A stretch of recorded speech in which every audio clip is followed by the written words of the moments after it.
and welcome to the Real Life Sports Show. This podcast is for sports fans, whether you're playing it, interested in it, or looking to learn from high achievers. My name is Sam Adams. I'm known as the Real Life Coach. I'm a business owner and a life coach, and I work with sports professionals, athletes, coaches, and people in and around the industry.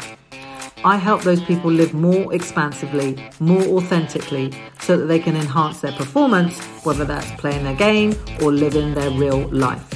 My background is in business. I've been in business for over 20 years in property. I've mentored and coached in that industry, and that led me into being a life coach. I'm super passionate about sports, and that's what led me to working in that industry and creating this podcast. In this podcast, I'm going to be talking to some amazing human beings, some elite athletes and people from that industry. We're going to be talking about the glory, the glamour, the achievements and the medals, but we're also going to go to the real life bit, behind the scenes, what it really takes to excel. We're going to talk about the guts, the determination, the grit and the grime. For you, the listener, you're going to get some great takeaways and insight, whether you're looking to achieve for yourself around your mindset or your personal development. This is the podcast for you. So, if you enjoy the podcast, I'd love for you to leave me a 5-star review and any comments you have. So here we go, the Real Life Sports Show.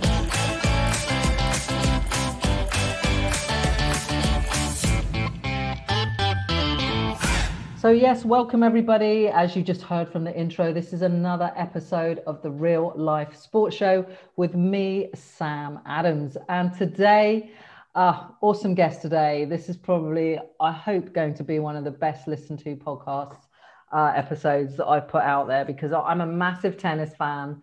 If I had to list my top 3 sports, athletics and tennis are up there. The third one I'd have to juggle around, but definitely athletics and tennis.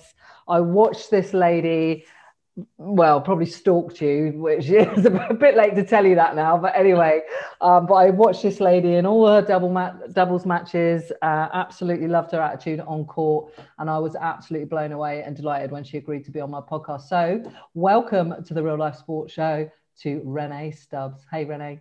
Well, thanks, Sam. Thanks for having me. You're very welcome. Now, like I said just before we started recording, I was really stoked when you said that you would come on the podcast, because I just watched you growing up. Like I said, I'm a massive watcher of tennis. I'm not such a great player. I do have a little go, but it's pretty poor standard. My dad was a tennis player in our family, and I watched a lot of you, you know, as when in my younger days. I don't think we're too dissimilar in age. I know you're 50, right? Big 50, yeah. The big 50.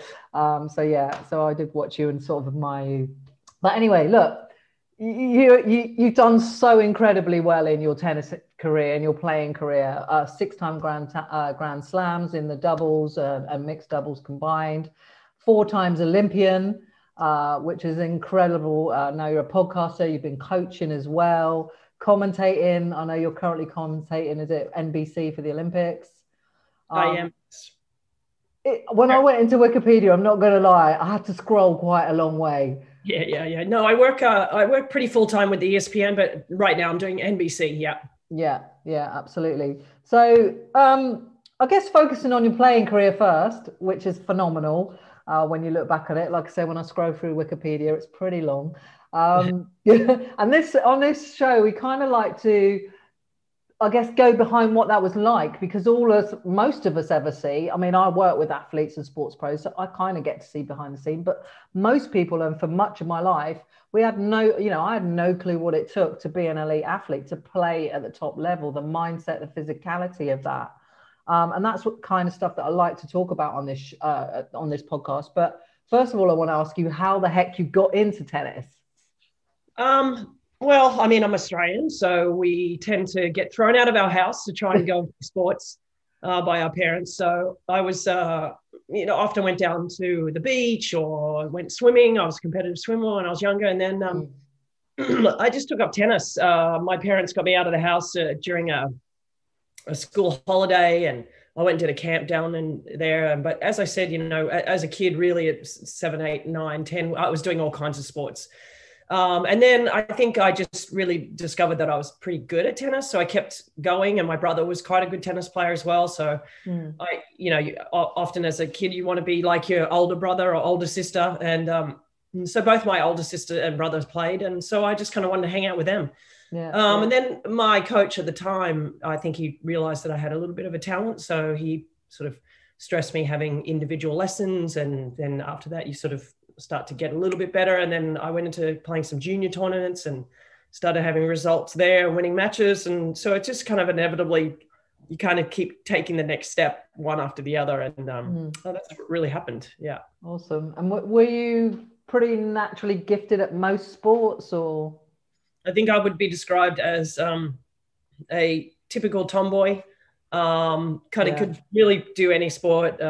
Obviously, with an older brother, I played with him all the time, whether it was cricket or, hitting golf balls across the park or playing rugby in the backyard or, doing various different, I swam competitively as a young kid. Oh, wow. Okay. So, I mean, I kind of just did all round sports. And I think that's really healthy for anybody or any kid or any parent that is wanting to bring their kid into any sport. Yeah. Don't maybe pigeonhole them into one sport too early. I mean, Richard Williams will probably tell you otherwise, but I think that that's a rarity. I think it's really important for all kids to sort of get their dexterity in everything they do. And so, yeah, I think it was probably about 11 where I started really concentrating a little bit more on tennis. Yeah, awesome. And I guess, I'm in good old England, which, we're not known for our weather. But out in Oz, I think, were you raised in Sydney and around Sydney? Is that right? Yeah. I was raised in Sydney. So, as I said, I had nice places to play and nice weather. And, I think that one of the most important things is to find a really good coach at that age who's not necessarily, focused too much on the results, but more on the technique and enjoyment of the sport. And I was really lucky when I was, my first early stages of playing, I had a really very enthusiastic coach that still to this day in his 80s, I would imagine is still coaching. So wow. He was very passionate about the sport, and he sort of understood my passion for, just being rambunctious and a bit crazy, and let me be me, and focused on my technique and things like that, and really was just more about he was so enthusiastic about my talents that made me feel good about myself. And I think that's really important for coaches when you're teaching young kids. If you have a kid that's got a bit of talent, rather than sort of tell them how great they are, just tell them how good they're getting every day, as opposed to how good they can be. Just you're doing so well today. Yeah, awesome. Were your parents sort of, as you could obviously naturally see that you had a talent for this? I mean, you didn't have a pushy coach, but also just a coach that, encouraged you to, just love the game, I guess, and get better with your technique. What were your family like once you sort of started to get, because I'm assuming you moved away from the other sports, did you, and just focus on the tennis once you sort of got 11, 12? Yeah, my parents, there was at that stage, we just had a newborn. My little brother was born when I was about 11 or 12. So my parents had their hands full, my mom particularly, with 4 children at that stage and a young toddler. So actually thinking back on it, it's quite remarkable that they were able to do anything. My dad worked, very long, arduous hours over the nighttime schedule. He would work from like 11, 1 a.m. till 12 p.m. And then my mom had 5 kids to really raise. So, if I was out of the house, it was kind of like, you're on your own, kid. Here's your bike. Go. Those are the days where you could ride your bike around everywhere. And I was a very independent child. So I think my parents understood that about me and sort of let me be myself and let me go off and do whatever I wanted to do. I think the independence and just letting me pursue what I loved. I think it helped that I had an older brother that was kind of around as well. Just weren't so stressed about me being on my own. But honestly, I think my parents were they had their hands full with their own lives that they just sort of let me enjoy what I was doing. And I rode my bike down to the tennis courts prior to school, or I took the bus after school. So I really loved what I did, and they just kind of let me go. Brilliant. They weren't, my parents were not pushy at all. No, that's awesome. I mean, it's funny, you touched on Richard Williams. I've actually met Richard Williams and had a couple of conversations with him, only by chance, randomly, really. And obviously, yeah, we know the Williams sisters sort of really, that was their life, wasn't it? It was just, you're going to be that future goal was always, well, I don't know Richard personally or Serena or Venus, but that from what I've seen, the documentaries and everything like that, it's like that was like his one aim was that they were going to be number one, and that was it. Yeah, I mean, listen, I think when you can actually sort of try and get in the mindset of two young kids at that age, and their father just instills that passion in them. He was able to achieve, it's a remarkable story, to be quite honest with you. And, we see it from time to time. I mean, Naomi had a, similar sort of upbringing. Father, and Coco Gauff, for example, as well. But I just think that, I think that not everything's going to turn out like Venus and Serena. And, the one thing I will say about Venus and Serena is that I know them very well. I've known them since I were kids. And I mean, literally since they were like 10 and 11 years of age. So I just think the thing that above all of their talents and their ability to win matches and Grand Slams and is that they're really good people. Like they're really nice people. He's done, Oracene and Richard did a really great job of upbringing two very, I don't want to say well-behaved, but they're just two good people. And that ultimately is what we want for everyone, really, isn't it? We want to be a good person. To be honest with you, I think it's why they've had such longevity as well, because they've sort of managed their lives really well. And I think it's because they've had a loving family relationship with their brothers and with their sisters and with their parents and their sibling.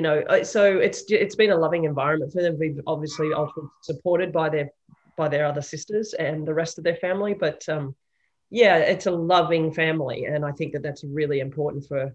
We've had our nightmare parents in tennis, and and Richard, I would not even remotely put in that category. No, like I said, I've spoken to him twice, and I had, as much as you can make out of a 5-minute, 10-minute conversation with someone. But yeah, I had a couple of lovely conversations with him, and he seemed like an upstanding guy. But I just, and I know Serena will say that it's family first. I think you ask Serena what's a priority, and she will say family first.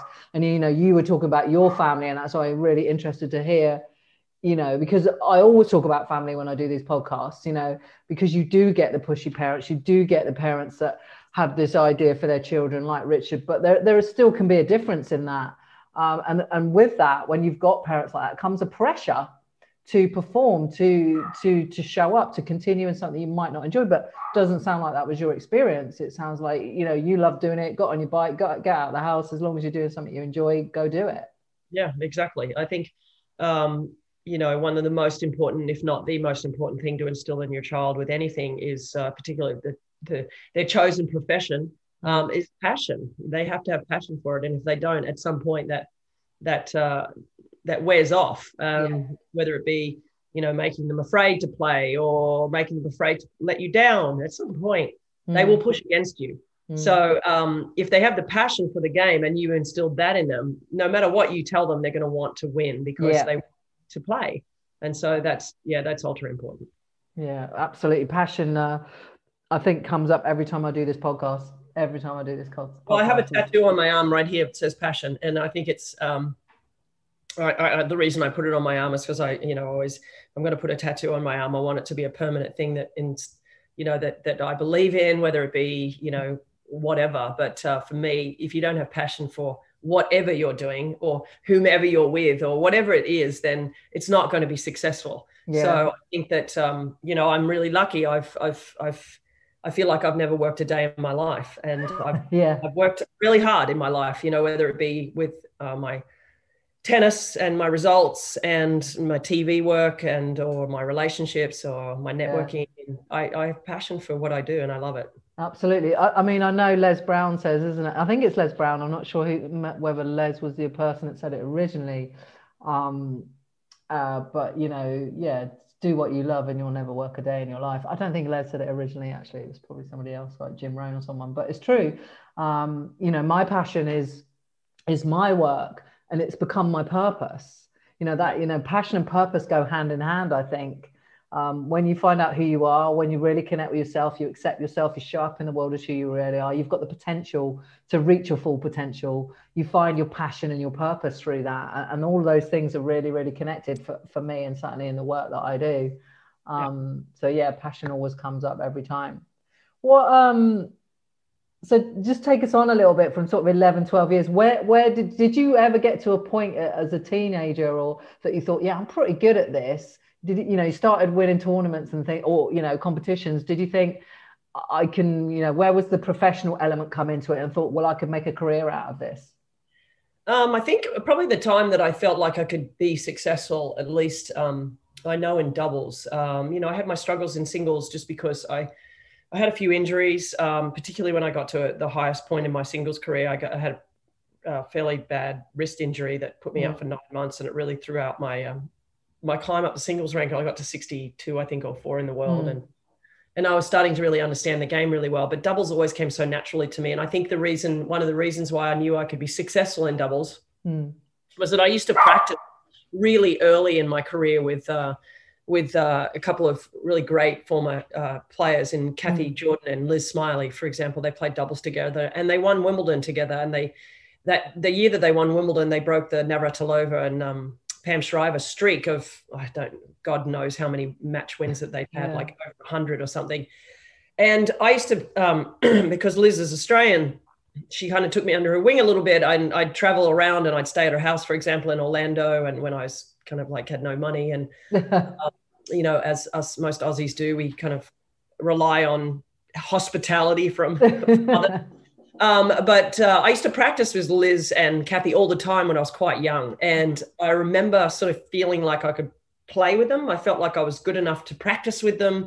I felt like learning a lot from them, but I thought overall, I thought I could match it with them. Maybe not quite yet, but I felt like there was a level playing field there at some point.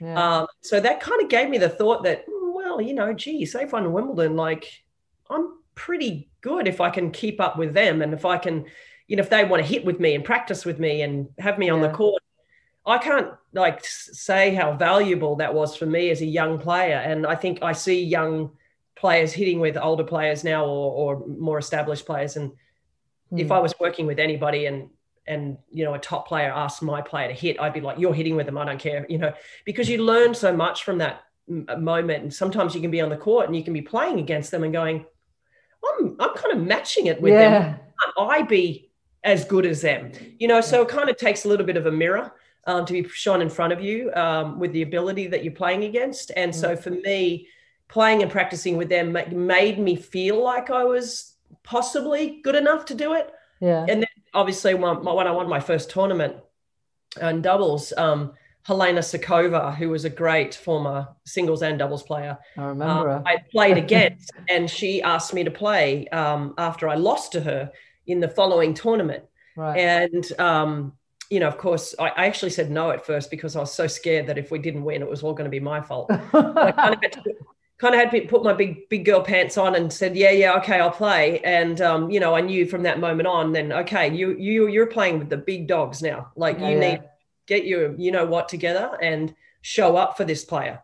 And, you know, I was just really blessed that she asked me to play. And that was the first tournament I ever won. I couldn't have played or asked to play with a better partner because she was so experienced. And, you know, she kind of led me through that tournament, and we ended up winning the tournament. And that was the first of 60 doubles tournaments that I won. So, you know, I thank Helena so much for even seeing, you know, what others that maybe had seen in me, maybe I hadn't seen in myself yet, to say, hey, listen, you're pretty good. Why don't we team up? And, so I thank Helena for a lot of, you know, at least the beginning of my career, getting me started. I mean, excuse me, that's some record though, isn't it? 60 titles. That's just like, wow. Yeah, no, that is incredible. You know, incredible. I guess once you become sort of more successful, you know, as a kid, what was there, what was your kind of life like back then? Was it, because, when I talk to a lot of athletes and young footballers and the like, and the training and the discipline that they have to implement and stick to in order to be at the highest level. How was it for you in those early years? Well, before I moved to the US, prior to I bought a house there when I was 25. I had enough money at that point to be able to put down, down payment, and I was very lucky that way. But, prior to that, I was traveling around, as I said, a lot. I was kind of like trying to get help from the federation. I mean, I did a lot myself, to be honest with you. Like by the time I was 20, I was really out of the system in Australia, and I was, thrust into the world on my own. So, I just relied on being around good people and good friends. And as I said, people like Liz Smiley, who had a place in Orlando, and I used to sort of just turn up and stay with her. Or, I remember staying with Pam Schreiber one time, and she kind of took me under her, and Tracy Austin. I mean, these are older players that sort of, sort of put out a hand that I could practice with them and stay with them sometimes. And I just grinded my way. I just grinded away. And, then I started playing doubles with Lisa Raymond, and, my life changed then. And we, became very successful. You're phenomenal. You guys. For those 6 or 7 years, we did very well. And, we were a partnership as well. I mean, we ended up being, partners in real life. And so that kind of put us into this cycle of like a 7-year winning and being in a relationship, and also like, so we were kind of back and forth staying in each other's home. So, I felt like I had a real sense of a home for me, being away from Australia, and having Lisa, on the road with me all the time, and, us having tremendous success together. And so, I was lucky in that sense.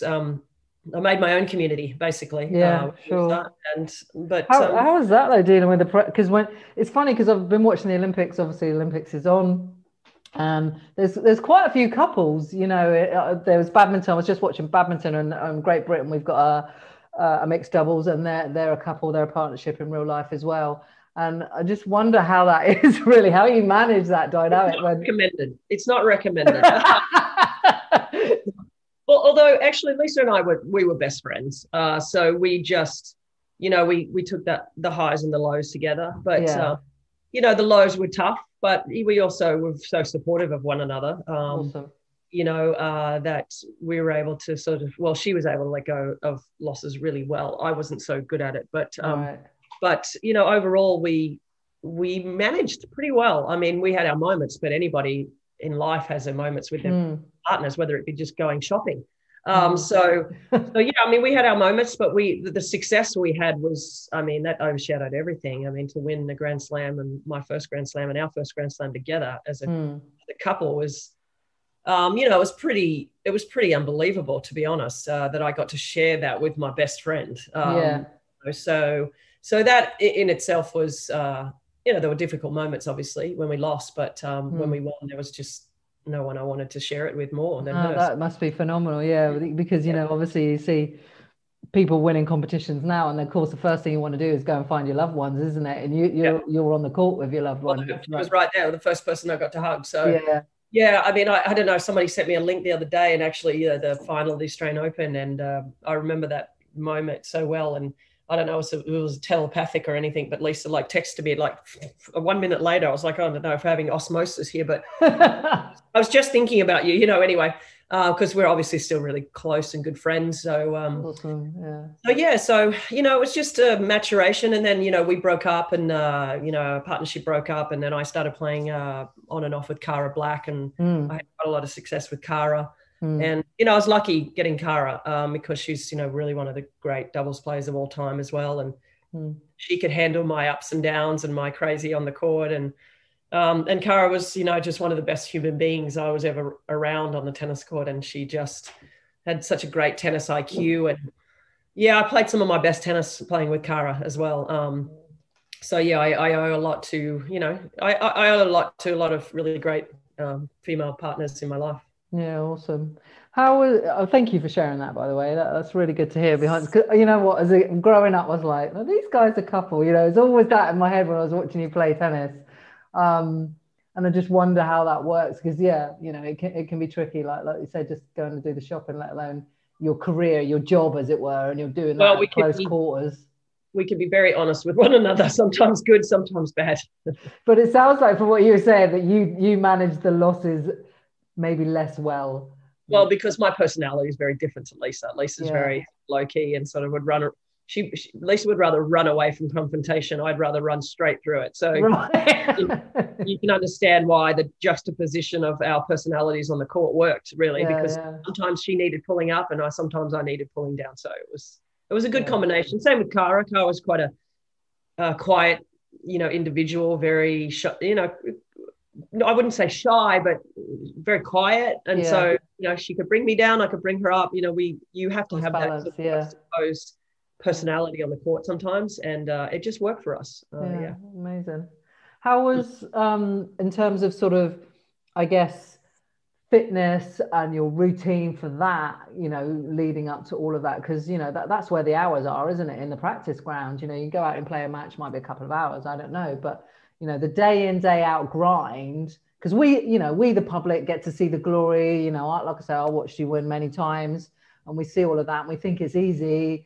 But really, what was that like, going behind the scenes, your day in, sort of day out practice and regime like? Yeah, I mean, look, the public see a tenth of what we do, really, maybe 20% of what we do, because obviously playing the matches is quite a big chunk of the day. But there's the practices, the 3-4 hour practices when you're not at a tournament, and you're hour to an hour and a half in the gym and all that sort of stuff, and then all of those things that go along with it. And now you have a sports psychologist and various things that a lot of players do now. So there's a lot of then there's physio and massage and all that. And you say, oh, what a massage, how great, but believe me, it's just it's part of the day that you have to do because you have to take care of your body. So it's just a lot of hours that are put into off court as well as on court. And then obviously the matches and the stress that goes into, the thing that you don't really see also is a tournament play, you may be fourth on. So that whole entire day, you're just stressed out, Right. So it's not like you wake up and you just, you have your day and you're having a great day and then you switch on and you go and play a match. You are stressed from the moment you open your eyes. Right. So that's why you see players get so excited when they win, because it's been, it's that release, isn't it? Hours of like stress that they've been under from 9 or 7 a.m. in the morning till, let's say, they're fourth on and they get off the court at 7:30. That's a really long day of stress. And so finally they can kind of let it all out after they win a match or lose a match. But it's I think stress is underrated in our world. Definitely. I mean, obviously Naomi has sort of touched upon it a little bit in the last little bit, but I could name hundreds of tennis players that have felt the stresses of this life, and some that have retired early, some couldn't take it anymore. Some thrived, some didn't. And it's not something you want to really, it's not something you talk about very much. No. But I can tell you the one thing that every tennis player says to me, and I just recently saw Kiki Bertens, for example, who I believe lost yesterday. Maybe played her last singles match in her career, but she said to me warming up at Wimbledon, she was warming up for her singles match, and you could tell she was just looking very stressed. And I looked at her and she looked at me and she goes, I'm not going to miss this. And I said, I'll tell you, that's the one thing I don't miss, is that stress before a match. And it just takes it out of you, So those are the little things that people don't see.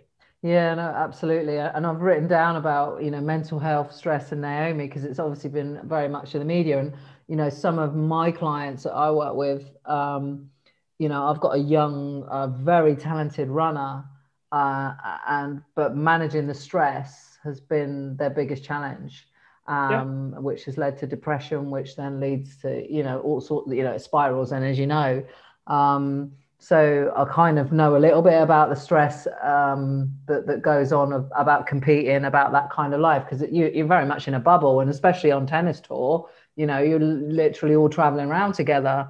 So you're in your own little world, and your identity is wrapped up pretty much in that world as well. Identity is a massive thing it for athletes as well.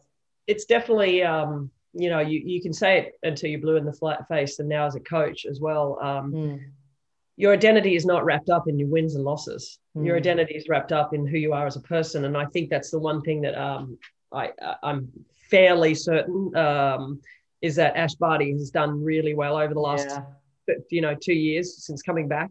I mean, this is a player that quit the sport at 17 because the stresses were getting too much for her, even though she had, I believe, had made 3 Grand Slam doubles finals, at least 2 at 17. That's unbelievable. And I remember her having the conversation with me at Wimbledon and saying, I'm going to take a break. I'm going to stop. And I was like, what? Like, I just couldn't even conceptualize what she was saying to me. I was like, even as shallow a thing as she'd made, like at that point, like $700,000 that year. And I was like, wait, you're walking away from this? Like what? But she was over it. She was stressed. She was depressed. She was sad. She missed her family. She wasn't having, maybe she wasn't feeling she was having the results. She wasn't getting the results she wanted. But the bottom line is she stepped away for almost 2 years of her career. And now look at what she's been able to achieve coming back because she found joy in her passion, right? Again, for the sport. And what people don't realize is that since coming back, if you ever hear her talk, she says we all the time. Yeah. We've done this today. We did this well today. We achieved that. We have been on the road. It's never I, never, ever I. It's always we. And you would understand that's a way of taking pressure off of I. It's a way of making it, this is a team thing with her coach and her whatever, whoever's around her.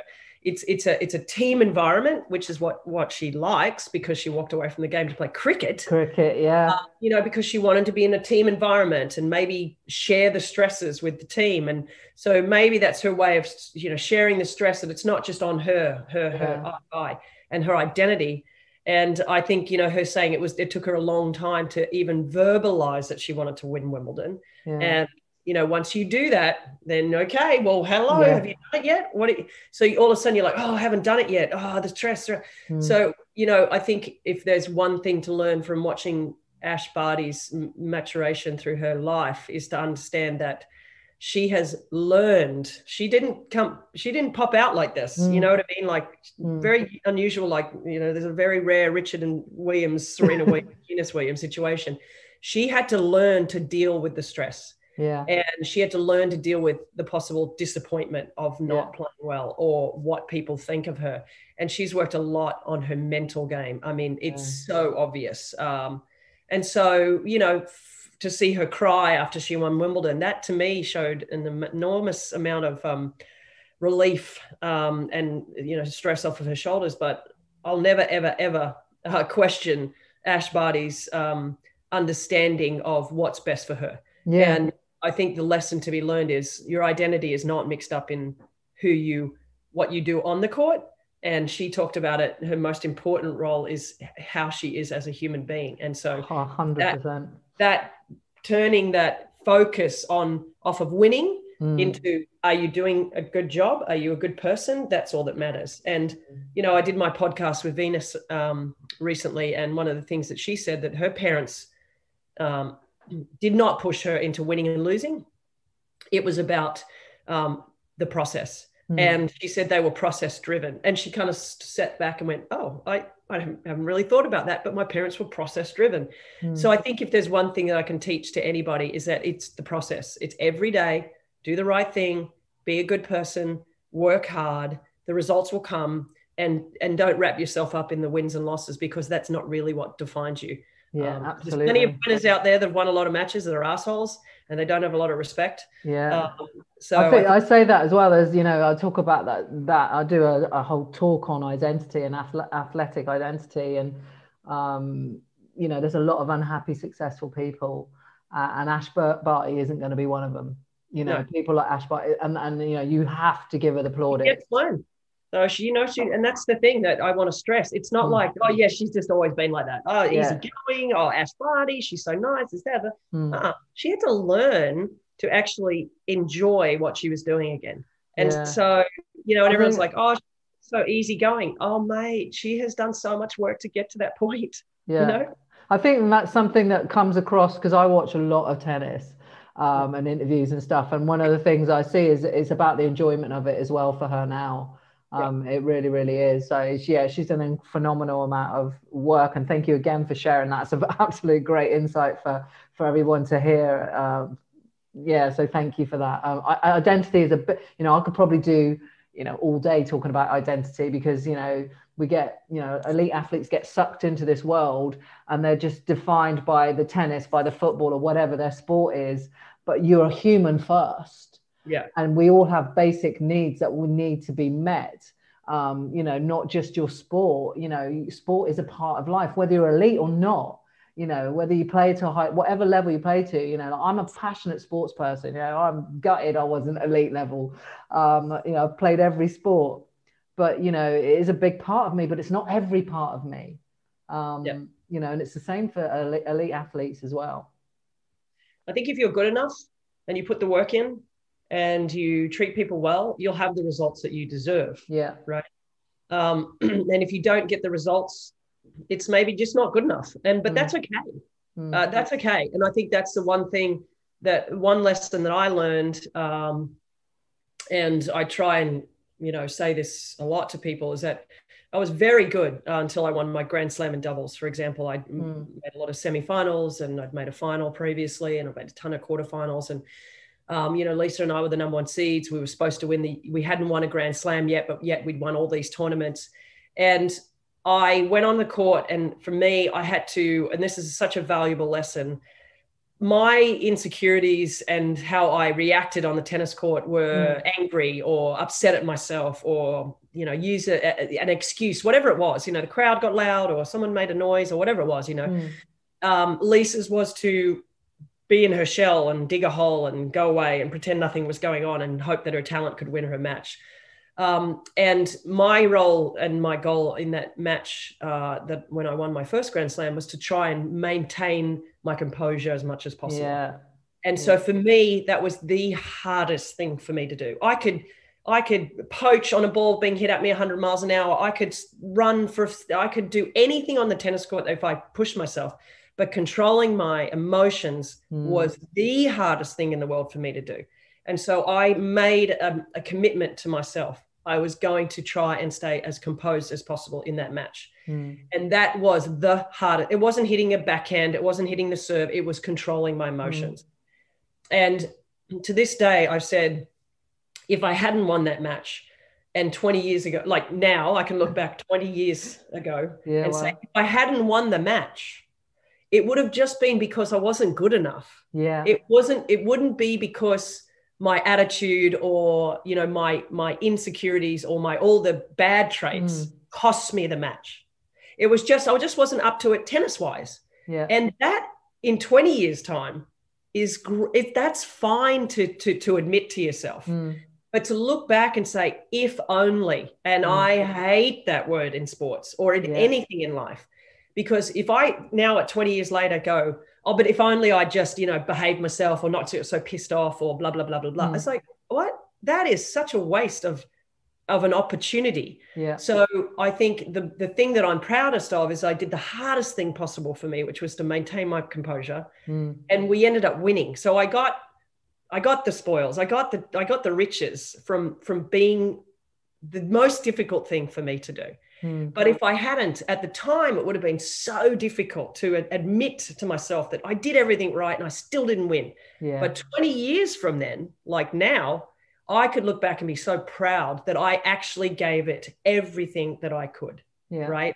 So I think the most important thing for kids to understand is truly give it everything you can, meaning put the work in, work hard off the court, practice hard, do the mental stuff, try and be the best version of you on the court or on the field or whatever it is, whatever your bad tendencies are, try and stay away from them. And if you do all of that, you will reap the benefits. And if you lose, it's okay, because that is truly your highest threshold.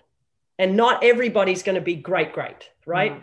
But your great is great. And so let that be. And that's where the process is the most important thing, because I know plenty of great players that weren't number one, that didn't win Grand Slams, but my God, they put 100% in every time, and they can walk away from their careers and know that they absolutely gave their 100% best. And I think that's super important. And then that does not define you, right? And so I think that's the ultimate thing is not having regret, right? Yeah. So 20 years from now, think about it and say, in 20 years time, am I going to regret this because I didn't do the right things? So do the right things, because if you don't get the results, it's okay, because you'll be able to live with yourself. But in 20 years time, if you have regret, that will not be fun for you. No, absolutely. Oh, that's I could talk to you all day, and I'm really gutted that time is running away from us, because this is just so good. Thank you so much. Yeah, it's that emotional agility, isn't it? I always talk about there's two types of hard work. The hard work where you go out, you graft, maybe in tennis it's hit the balls, in football it's kick the ball, free kicks or whatever. But the hardest work of all that you'll ever do is internal. It's in that, and most people can't go there. Not most people, a lot of people can't go there. And they will go out and they'll do all of that, physical stuff. Yeah. Because they're trying to run from the internal stuff. That's right. That's the first place you got to go. So it's the emotional. I always talk about it it's like a path, right? It's like a V, and you come down a one-way road, and then you get two streets, right? One goes right, one goes left. The one on the left is the easy way, right? It's the easy way. It's how you react. It's how you internalize. It's all your default bad, right? Is that, but it's easy because that's what you're used to doing. And then going right is really hard. And it so goes against every grain inside of your body. And but the right side is the right way to go. But you tend to go to the left because you're like, but this is so much easier. Yeah. This is what I know. This is only what I know. And it's a path of least resistance, and I say, take the right path and take that way and hang in there. And in the end, that is where the pot of gold is. That's where the pot of gold is. But you have to trust that that's where the pot of gold is. And if you don't get there, it's not that the gold wasn't there. It wasn't your day that day. Yeah, absolutely. Absolutely. Oh, this is so good. Oh my God. So many things I want to touch on, Rennae. I guess I want to just quickly go back to the mental health thing and talk about Naomi really, really quickly, because obviously that, her not, doing the media stuff, that she got fined for all of that.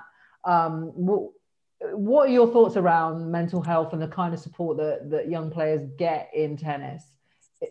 Is it improving? Is it very lacking still? Well, I think with Naomi, look, I think if she could go back and redo this, I think she would go back and redo it in a different way. I think that she wouldn't have put that statement out, first of all. I think she would retract that and try and do it a little bit more behind the scenes, maybe through her agent, through the WTA, through the ITF, through Grand Slams, and just say, look, I'm struggling. I just think that, I'm having a hard time with these press conferences, these guys coming at me with these crazy, stupid questions and whatever it is, and let's try and work around that. In some capacity. But when she went out publicly and said it, now all of a sudden everybody knows, the players all know. And you have to imagine, every other top player is having to go through press conferences, right?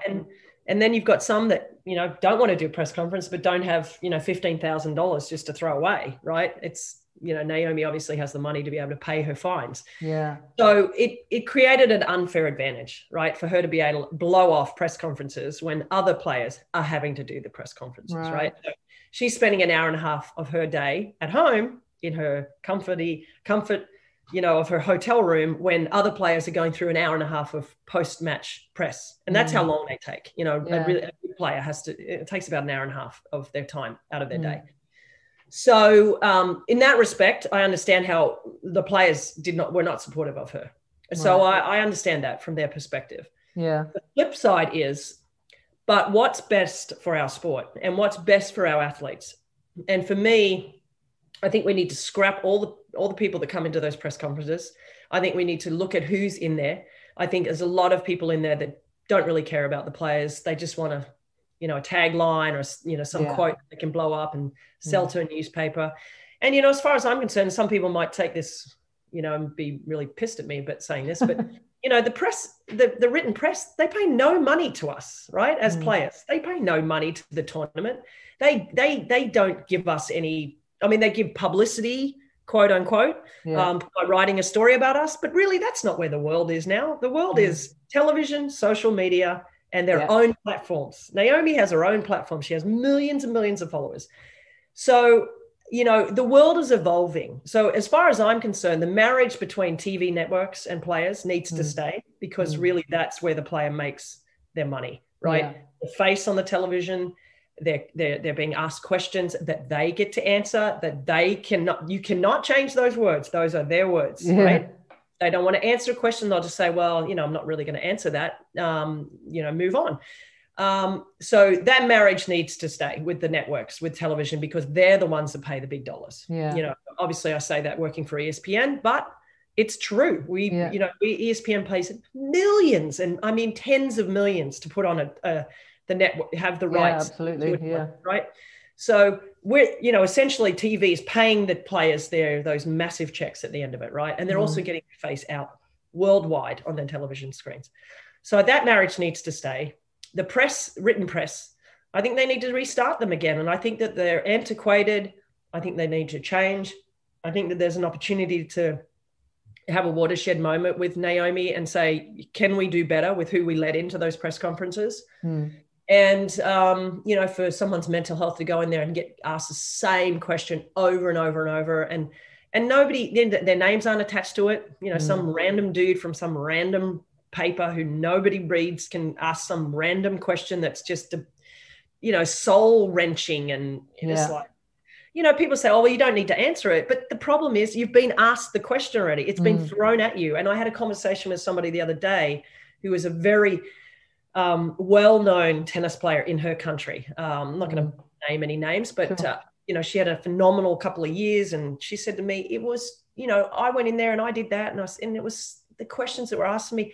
I didn't answer a lot of them, but it's inside you. They've asked those questions. They keep going at you with the same redundant questions and making you feel like shit. You know, so she's like, I said, yeah, well, that's my point. Like, I think that's where we can start looking at how can we do better as a whole, you know, in sports, about not putting players and or any athletes in that environment and doing a better job with that. So I think, you know, with Naomi, she's put the spotlight on it. Now, some people question, what was it for? What's going on? We don't know, but that's not for us to know. She's said what she said. And I think as a whole, sports or in life, we can do better with those press conferences and who we let in there. And I think when you lose a match, I don't think we need to go into press conferences. I think they can do a Q&A on their own phones, send out a quote, send out a video, whatever it is, and get it out to millions of people. And, you know, the people writing those articles in newspapers, they can watch the match. You can write a great article just by watching a match and maybe taking a quote. I think it's brutal, you know, I think it's brutal in all sport when, you know, it doesn't matter if it's tennis or whatever. I just think it's brutal. You've lost a match, you know, there's high stakes, there's a lot of pressure, a lot of stress, and you get asked these bullshitty questions. I think it's bollocks, excuse my French. Yeah, and they're the same every week. And actually for me as a viewer and somebody watching that, it makes me cringe. I really don't like it. You know, I'm sure if I feel like that. That's the problem. The problem is, I don't want to lump everybody in this same category. Because, you know, one of the things I try and do when I do either my podcast or even my post-match interviews, I try and let the public see the real person. That's really what I want to get out. Like, you know, especially if I know them, and I'm like, you know, let that great person come out now. Match is over, you know.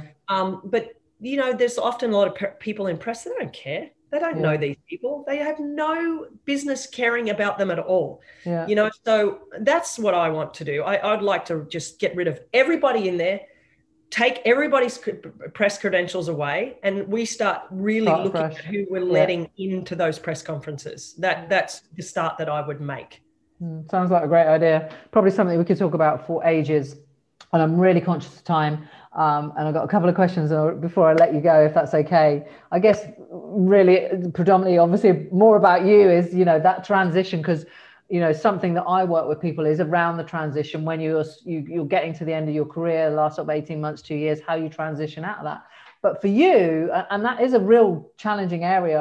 I know that from my work, and there's been loads written about it. But how was that for you? Because you kind of went straight into media, didn't you, really? Yeah, I was. I mean, I guess I was really fortunate. But I also planted my seeds all the way along my career. Right. Okay. I think the one thing that I can stress to any athlete, and I try and do this, and it's really hard because when you're an athlete, you're in the moment, right? So you want to be great at what you do. So thinking about your post, quote unquote, your post career is thinking that you're not going to be successful in the one you're in, right? So you think, oh, well, I want to go back to school, or I want to do this as a job, or what should I do? You're not thinking about now, right? So that's the problem that athletes make. That's a mistake that they make. Because thinking about your post, career after your sports career, you have to, because you can't play forever, right? Yeah, exactly. Unless you're a darts player or you're playing snooker, you can't play forever. You have to at one point go, my body can't do this anymore, whether it be 30 or 40 or whatever it is, right? So have a real conversation with yourself. What do I love? What would I like to do? And start thinking about that early in your career, because your career will be over at some point. Yeah. So I was really lucky that I think I got an opportunity to do television really early in my career, because somebody asked me what you would like to do after you're done. I said, I don't know. I'd like to maybe do what you do. And it was kind of a bit of a joke, but this man in television said, well, why don't you do something with me tomorrow? And I was 18. Wow. And I said, and so I did that. So I knew right away. I was like, oh, I don't mind doing this. And then throughout my whole career, whenever anyone asked me to do, would you want to do a bit of TV or radio? I said, yeah, sure. And I was very focused on my career. Yeah. But when I knew that I could, and it wasn't taking away from my job, and everybody who knew me knew that I was super focused on what I was doing, I did that. And so I did little peppering of television through my entire tennis professional career. Yeah. And I played for 22 years. So as I was, going along, then people could see, oh, I did that. Now it doesn't have to be television. It could be, you like forensic science. Okay, maybe, I'd like to study that when I'm done, or maybe I'd like to, be an accountant, or I love numbers, or whatever it is, So just keep, those seeds, keep doing it. Like, know that your career is going to be finished, and you're not thinking about not being successful in the one you're in, right? Just know that at some point you will stop playing or being an athlete. And so what do you want to do afterwards? And so have a real hard conversation with yourself about that. It's not about not being successful in the one you're in. It's about knowing that you want to be successful in the next one. Yeah, and so, absolutely. I mean, I was lucky. I went straight into television, literally, because I'd already done so much television prior to me even stopping play. So, I just got lucky. And I will say the most important thing to do is when you have a little bit of a name, or you have the opportunity to meet really like amazing people, whatever it is, whatever you love to do. Well, let's say you want to be a writer, and anyone who does another profession loves to meet athletes, right?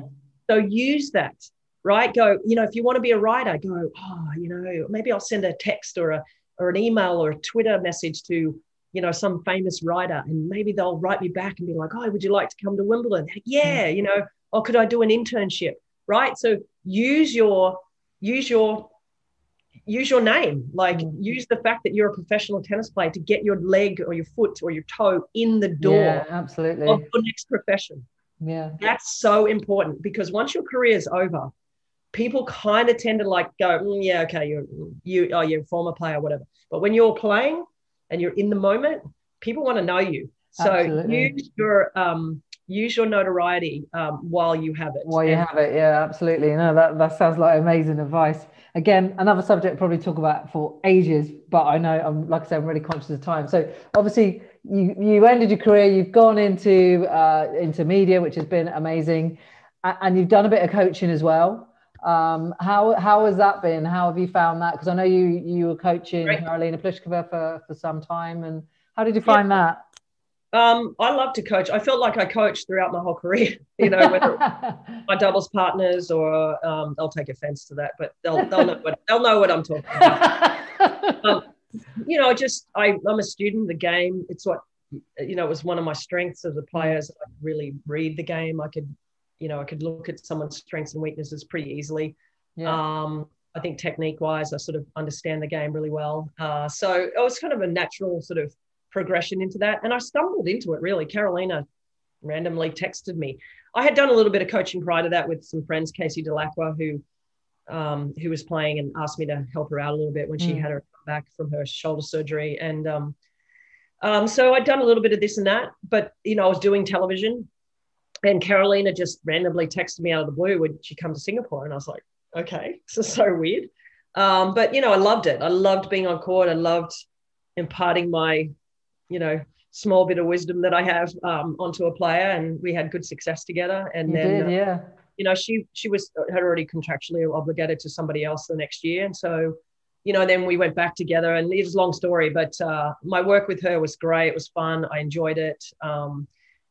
I think I made a difference. And then, now I've been working with Sam Stosur on and off for the last couple of years, just in her last years of her career. We are obviously very good friends. We play doubles together, and she's one of my closest friends. And, just trying to impart some joy and passion into her last few years of her career. And, she had a run in the finals at Guangzhou a year and a half ago where she lost to Sophia Kenin in a really close match. And that was probably one of the most proudest weeks of my life on the tennis court, was coaching her through to that final, because she was really struggling confidence-wise and her game. And, to see her get to the final, I was, it was one of, honestly, I've had some really great moments in my own career, but that, I've told her recently, it was one of the most proudest moments, just to see somebody I care about and, could influence a little bit to have that week, and get her to have a little bit more joy in her game again. That was great. So I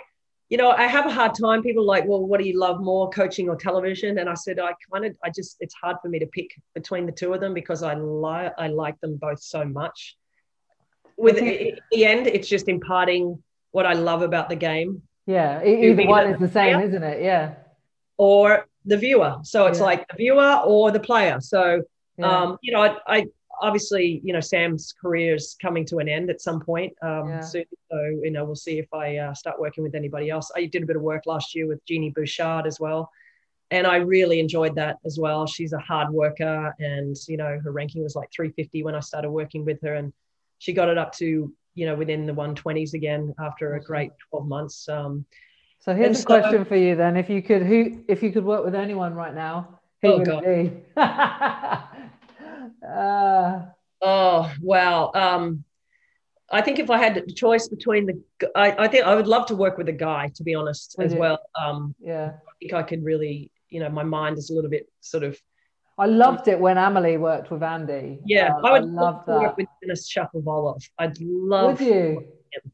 Yeah, I think yes, I would love to work with him. And there's plenty I could pick from, but him for sure. And then in the women's, wow, there's lots. There's lots that I would like to work with, but there's so many talented women out there, and there are some that need some coaching right now. The bottom line is, whoever I work with, I just my whole goal when I coach is we're going to get better at one thing every single day, and whatever that is, could be mental, could be your forehand, could be your volleys, serve, whatever it is. Let's just get better at one thing every day and see the positives in what we do. Yeah, awesome. Listen, Rennae, I'm really conscious of time. I kept you way longer than I said I would. Just one last closing question. I normally have about half a dozen. We don't have time for that. But I guess what has been your standout highlight moment of your career the last sort of 20, 30 years? What would it be? Is it hard to pick? Is there too many? Yeah, it's like picking your favorite child, really. That's easy, for me. No, but everyone has one. Just kidding. Oh boy, honestly, Sam, there's so many. Winning my first Grand Slam in Australia is probably the greatest day of my life. To have achieved what I said, to be able to control myself and get through it was such a hard match. It was such a tough match, start to finish. Defeating Martina Hingis for the first time on that court in her entire career was pretty great. But also getting that first Wimbledon title, like that's just a memory I'll never forget. Pretty special, isn't it? Wimbledon, pretty special. Yeah, but winning it twice with Cara and winning it with somebody other than Lisa was also something that was so meaningful for me. To have achieved something with somebody other than Lisa, who I was so successful with. I mean, that's just this endless, winning the mixed doubles open with one of my best friends and Todd Woodbridge. I mean, it's playing for my country. I mean, that I was very blessed. I was just we haven't even touched on the Olympics. 4 times you went to the Olympics. We haven't even talked about that. Yeah, but that's fine because I never won a medal. So don't want to talk about that. Oh, I want to talk about it. I've got 101 things I want to talk to you about. But listen, I think we need to call it there. I mean, it's been a phenomenal conversation. I do feel like I could probably speak to you for another hour. I want to thank you for your generosity of time today. It's been an absolute pleasure talking to you. You're welcome, Sam. And thanks for having me. No, my pleasure. You've been listening to the Real Life Sports Show. I hope you found some value and joy in this podcast. If you have, then please tell someone else about it. And also, while you're at it, why not leave me a 5-star review? Also, you can share it on your socials. You'll find me mostly on Instagram at Sam Adams Coach. You can also check me out at my website, sam-adams.com. Send any comments or any interest in coaching or speaking to my Instagram. Just drop me a DM. I look at all my messages and I respond to every single one of them.